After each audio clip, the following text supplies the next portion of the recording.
Good evening. Welcome to Chatbox with Sam. Tonight's guest is writer and director Steve Wise. We hope you enjoyed the show. Good evening, Steve. If you were to encourage the younger generation, what would be the main focus?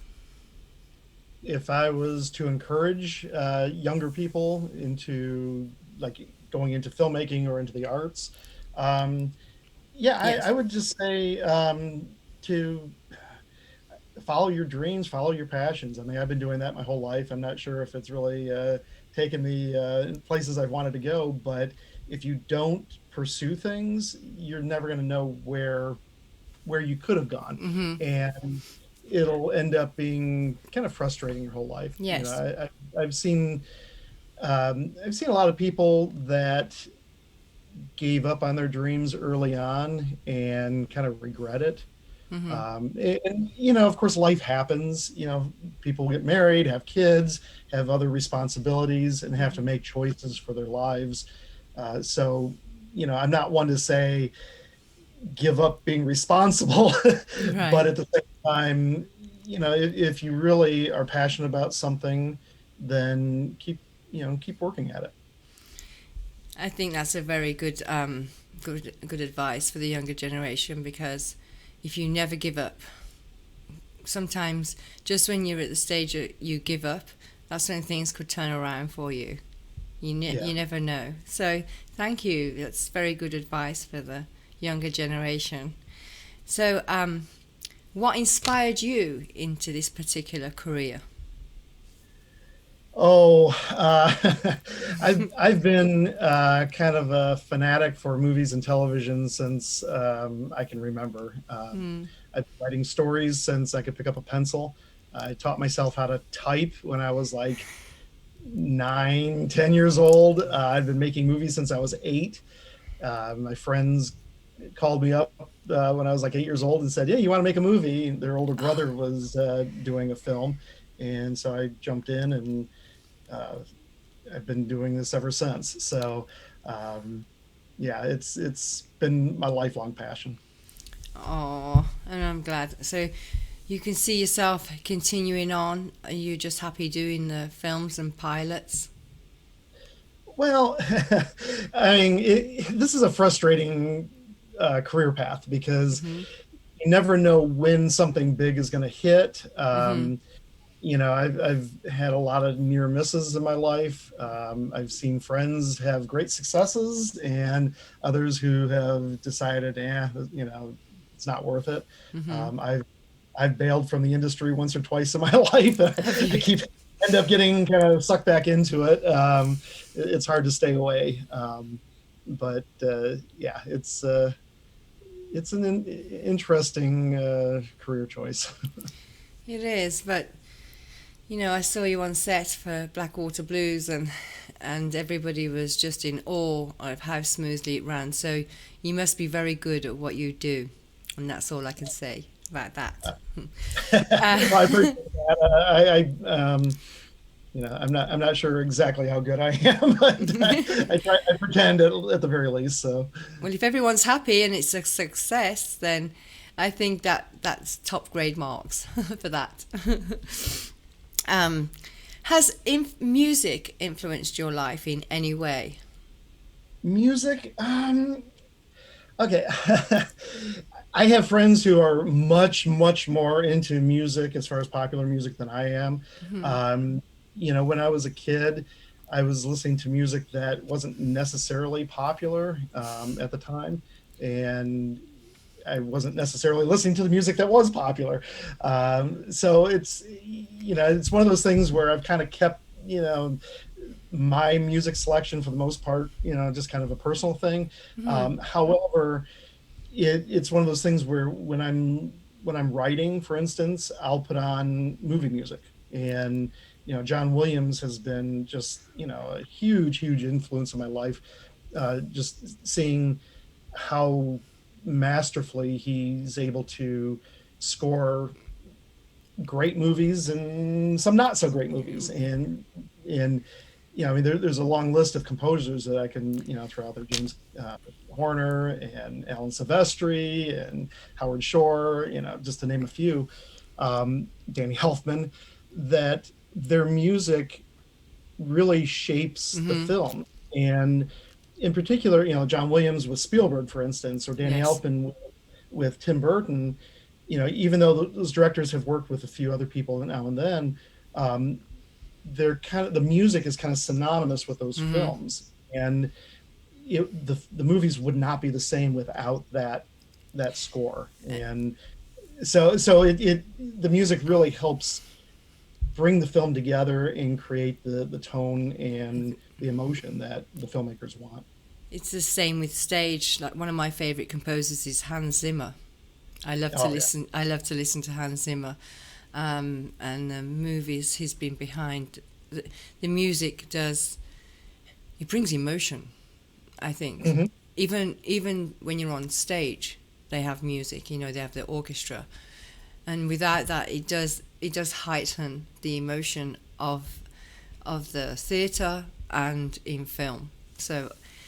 So what kind of music was you actually listening to that wasn't very popular? Well, Would you at like to least it share? wasn't popular area that I listened to. Yeah, I grew up in the '80s, and Me too. I wasn't really big into the synthesized type of music that Mm-hmm. was becoming popular at the time. I'm still not, although yeah, I've had a better appreciation for music from that era now, Mm-hmm. and maybe it is nostalgia, but um, at that time, I mean, there were certain people like John Mellencamp that I was really, really, Yeah. really like.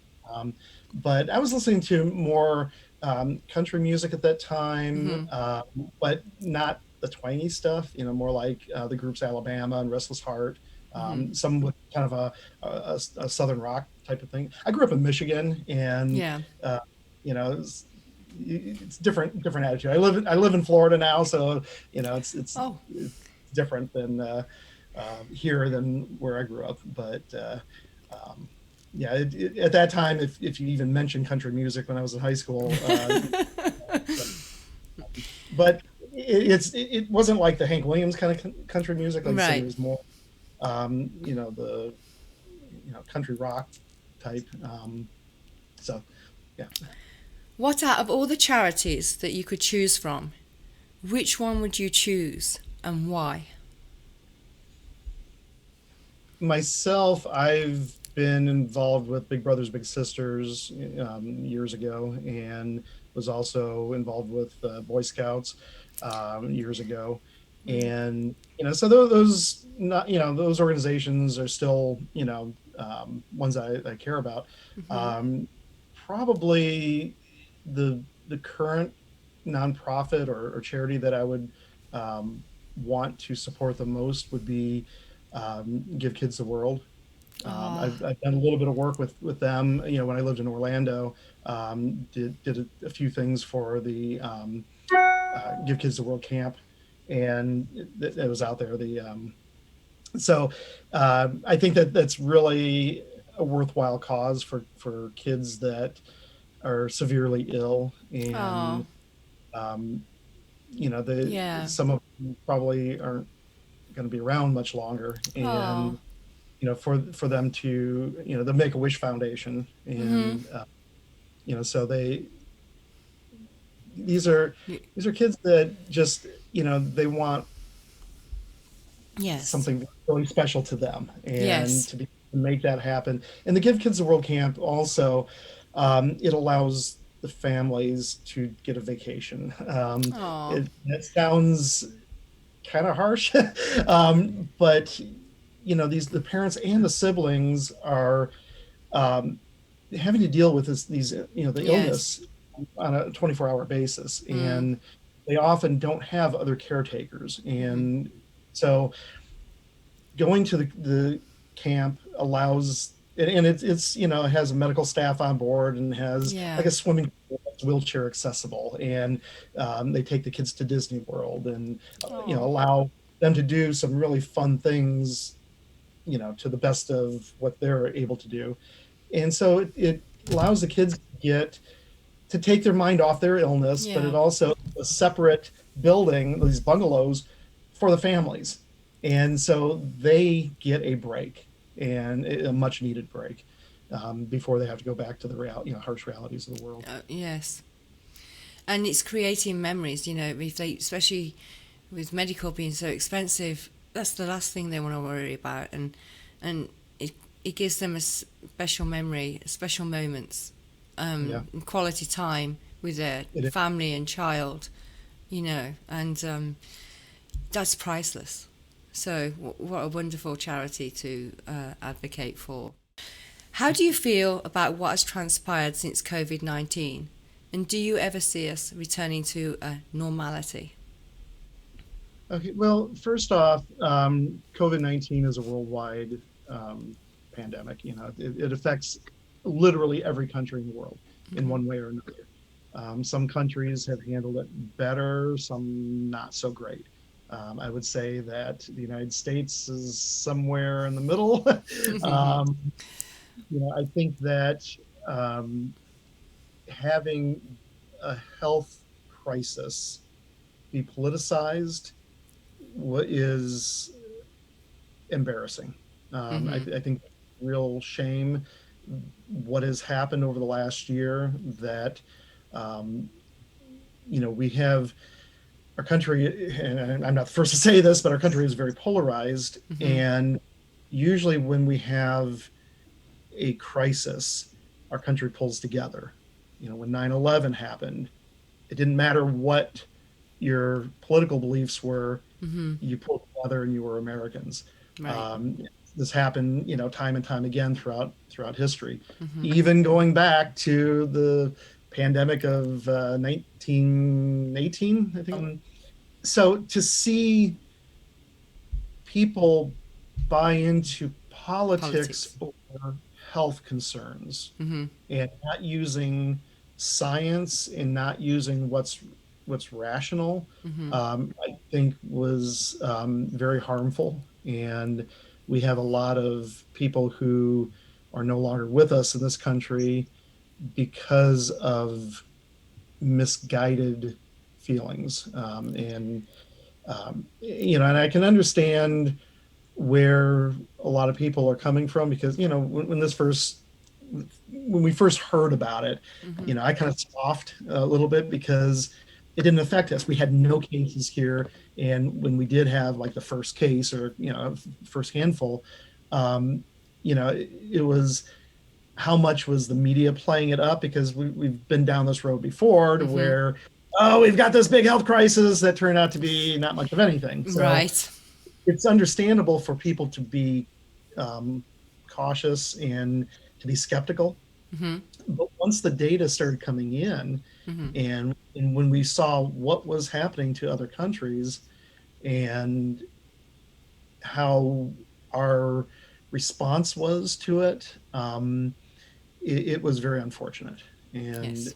it, it's I don't want to say that any particular political belief was wrong because, like I said, I can understand where some people were coming from with things, but unfortunately, you had a lot of people in positions of authority that were um, putting out bad information, Yes. and it ultimately did harm.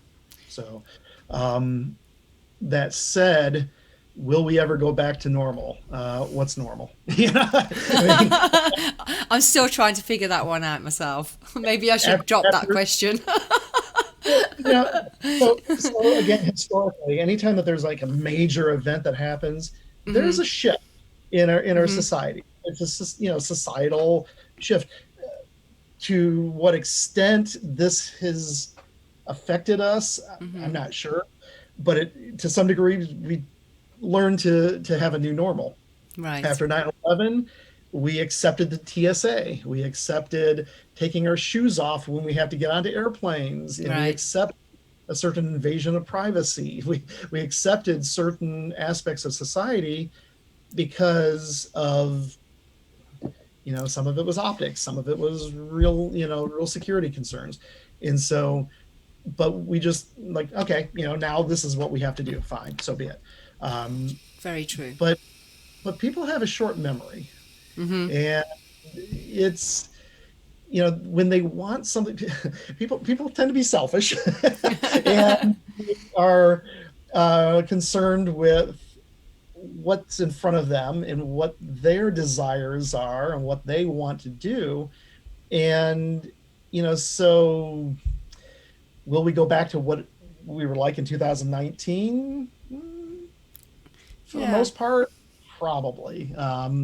Probably eventually, even if it's not right now. But I'm seeing a lot of return to the old behaviors right Mm. now.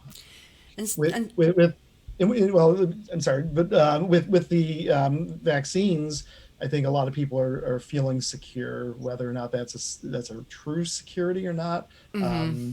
I think that they um, are beginning to say, well, I've got vaccinated, so I can just ignore any other safety procedures. So Right. it's kind of a swing in the other direction where it's a hoax. No, I'm vaccinated, so I'm cured. No, We they're still not. have to look at what the science is and what the reality of the situation is. But like I said, people tend to want what they want and ignore things that don't fit into their And ideals. and that's very true. And society's been reconditioning itself since we were created. And one thing I did notice that, like, if you were in the store in COVID, that people were more courteous. They weren't trying to jump in the queue. They wasn't trying to be all up in your face. They was courteous. They were polite and keeping a distance, and everyone was nice to each other. Like my grandparents in the war said, everyone smiled at each other because you didn't know whether that day was going to be your last. So, and it was kind of similar in COVID with people. Apart from the bizarre of no toilet paper anywhere. That was bizarre. Well, It's that like, kind of gets back to what I was saying as far as people are selfish. People want what they want right now, and that's a need, that's a I know. necessity. And when you're saying, well, we don't know how long this is going to last, let me stock up. I mean, I could understand if it And was chocolate, but toilet paper? we don't need chocolate to live, but toilet paper is kind of a necessity. That So was I weird. understand people grabbing it and going, okay, well, now I've got enough for 2 months if I'm holed up in my house for this amount of time. I And know, the right? problem is, too many people were doing that all at once to where the Hmm. shelves went bare. And then when the some of the factories started closing down because of sending people home or people there were outbreaks, Right, there wasn't the supply to meet the demand, and right. shelves became bare. So It, I mean, you can understand the reason behind it, even if mhm. it's not uh, wasn't the most pleasant situation in the Well, world. It is. well, it wasn't, and I think people went by their fears and get out there quick, so we're not left without anything, and that happened with the cleaning products and stuff like that as well. And a lot of the flour went, and the sugar, couldn't find any sugar. It was amazing the stuff that disappeared. See, I'd be doing the non-perishable items if I was going to be stocking up on things, just in case, candles in case there's a power outage, and because if the PG&E went down or something, So yeah, but I hope I hope that people are safe for the most part, and I know our bodies can build up an immune system towards most viruses, and some people are going to be affected more than others. Some people just get a headache, some people can die. So it's a rolling dice situation when it comes to new viruses that are out there. Always has Well, been. one thing's for sure, when you look at shows like The Walking Dead, you Hmm. realize, okay, they were Right. really off the mark as far as the human behavior. Oh yeah, that I love that show. I love that show. Everyone in my family was obsessed with it. But but it was crazy how that they released a gas in the air, and then COVID comes along, and that's been released in the air. But no one turned into zombies yet. But you know, That's but exactly. huh? Not yet. Until the vaccines. Until the vaccines. Because someone asked me if you had the vaccine yet. No, I'm just waiting to see if anyone spontaneously combusts. And then I might take it, but not at the moment because, it's kind of it doesn't change your DNA, but it causes your body to have a protein that's not usually there. Because there's nothing really to, it took years and years for the flu virus. And I don't blame people that are wanting to have it, but I know a lot of people that did on the second shot have been very ill. Very, very, very, very poorly from it. But, and some people are not being affected, but that's just the way it works. You're not going to know any effects from a vaccine that's not FDA approved yet because they can't for 2 years. And it's based down for an emergency, and yet everyone's having it anyway. But if it makes them feel safer and it has no harmful effects on them, which they won't know anyway because it's a new vaccine, it's the science, it's new. You can't have the correct answers for new science. But I just hope most people are safe, with or without it. For myself, I'd rather take the chances on a vaccine than take the chance of disease. Right. So. Yes, and I don't blame you. A lot of people are doing that too. Yeah, it's only because I was just waiting. I didn't know which one to have. I can't have the Johnson & Johnson one. They've just took that off the market now. But, it's either the Pfizer or the Moderna. Yeah, the J&J's back on. Oh, is it? Yeah. Oh, that's good. That's just a one shot. Mm-hmm. Okay. Well, I'll probably trust that one a little bit more, Johnson & Johnson. It's only the baby powder that they tell you to avoid. Sorry. Is there anything that no one has asked you in the interview that you would like them to have asked?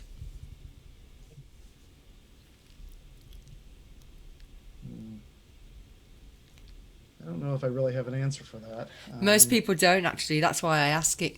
It's like the trick question. It's one of those things where when you talk about your career, it's like, how do you get started? What projects are you working on now? What do you look forward to in the future? What's I don't know. I don't know if anybody's ever asked me what the craziest thing on set was. Oh, Steve, what is the craziest thing on set? Okay. Well,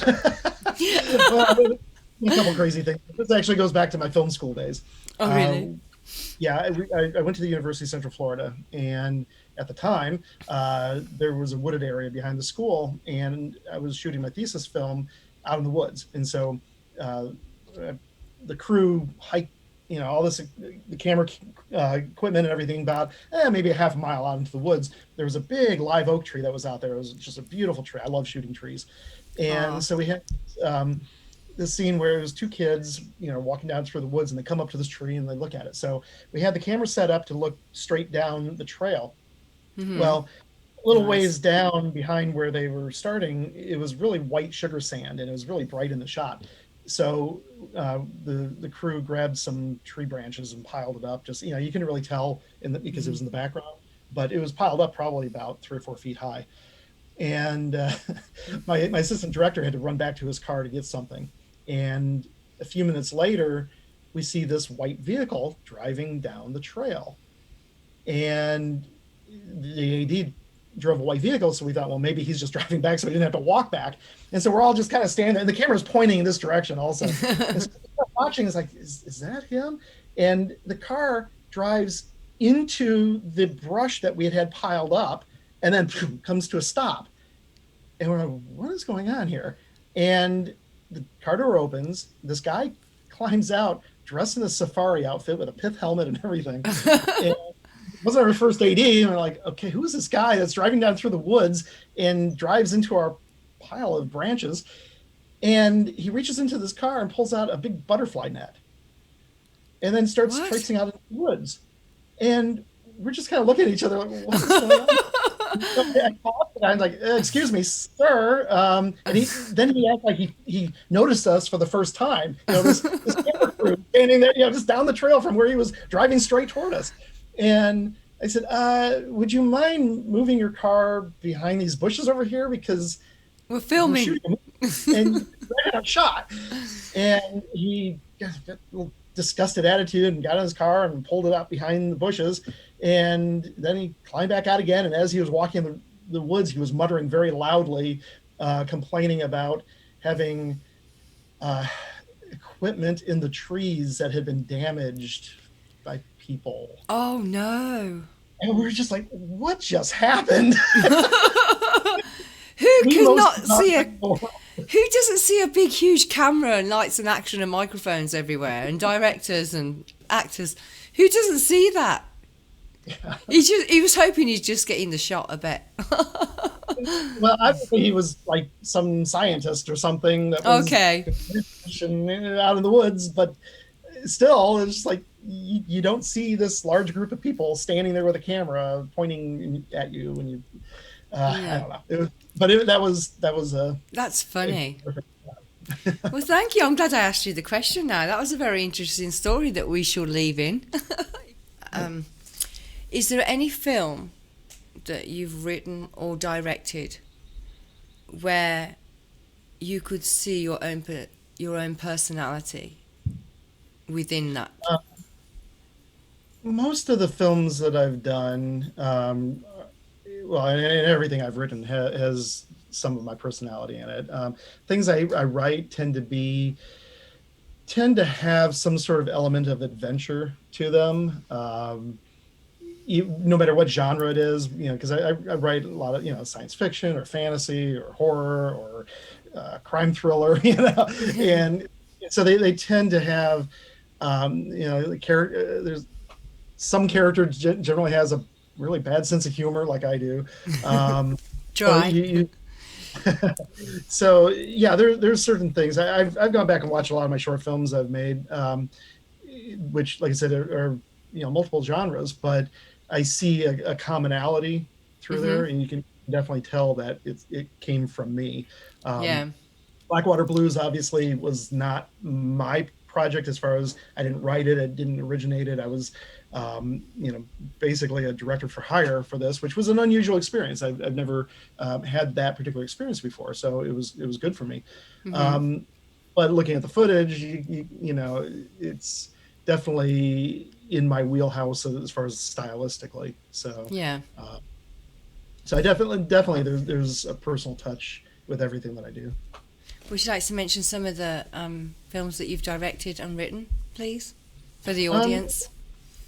Well, the most recent real success story is a short film. In fact, my movie poster's hanging over my head here. It's called Survey, and I mean, like I said, it's a short, but it has played in 60-some film festivals worldwide. I think in a dozen countries. It's won 20 awards so far, and not a Best Director award yet. So there's still time. Won acting awards, production design, photography, music, you name it. It's costume design, everything except for and it's won Best Picture, different things. So I can take credit for that, but it's just haven't been recognized for the directing. We'll have to get people to get out there and watch it, and then you get a People's Award. Just a little claim to fame. A co-writer in myself. My co-writer's name is Lee Shapiro. He and I wrote a script for a Batman movie. It was with a kind of a clunky name of Batman Dark Knight. It was all one word, but with a K capitalized. We thought we were being clever with it. We anticipated it being renamed, but yeah, we wrote it for Warner Brothers, and they sat on it for like 2 years. And whenever you deal with the studio, it's a very interesting situation. And they finally said, no, we're going to move in a different direction, which ended up ultimately being Batman Begins. And what was funny is that before the movie came out, Lee got a hold of the script, and he gave it to me and said, here, read this. And I'm reading it, and I'm like, oh, this is really good. I like this. That was yours. And I'm reading through, and it's like, this scene is very familiar. Not that they stole anything directly from us. I'm not saying that, but they were things that were very similar, not the story, just certain elements, a few lines of Right. dialogue, Are you still there? a couple scenes that were, kind of in the same vein of what we were doing. And so I'm like, well, okay, obviously there were some elements that they did like from our script at least, so it kind of made its way into the film. So, and On that's, I mean, I know that's a compliment, but it's a double-edged sword, isn't it? It's a compliment, and it's well, we would have if you enjoy it, why didn't you work with me and we could have collaborated together, and that would have been good. The biggest thing was our script was a direct sequel to the Tim Burton, Joel Schumacher films. We were trying to correct the course and bring it back to the Tim Burton style, the darker style, more serious, but yet still have kind of the comic book flair to it. Christopher Nolan went a more realistic route, but when they turned us down, they basically told us, we want to restart the series. We don't want to continue on, and they were going to do an adaptation of Frank Miller's Batman Year One, and told us that. I was like, well, sure, that makes a whole lot of sense. But then they canceled that project, and they went through like 5 or 6 different iterations of things they were going to do before settling on Christopher Nolan's film, and which I'm very happy with. I really like his series a lot, but it was a completely different take, and so I can understand them not going with our script, even though, like I said, certain elements were kind of woven in there. Stylistically, it was very different. So they separated the Nolan films separated themselves from the Burton Schumacher films. Got you. Drastic. So, I I still love our script to be produced in some manner, whether it was animated or not. But that's. I suppose that's the way the industry can be. It can be like, it can be very uplifting and sometimes disappointing. I got to spend 10 seconds with Gillian Anderson one time, and I was like, "Ooh, yay!" Oh, yay! Could you imagine now? You go in with it. They're behind the plexiglass, and you just get something. Target practice. And you said you've got a dry humor, right? I got a humor that most people don't understand. So I bet you I would. I've posted a few things recently where people taking it seriously, and especially nerdy things. Right. It's a joke. Humor about something nerdy, and the nerds are going to be like, "Oh no, this is and like, oh, it's a joke."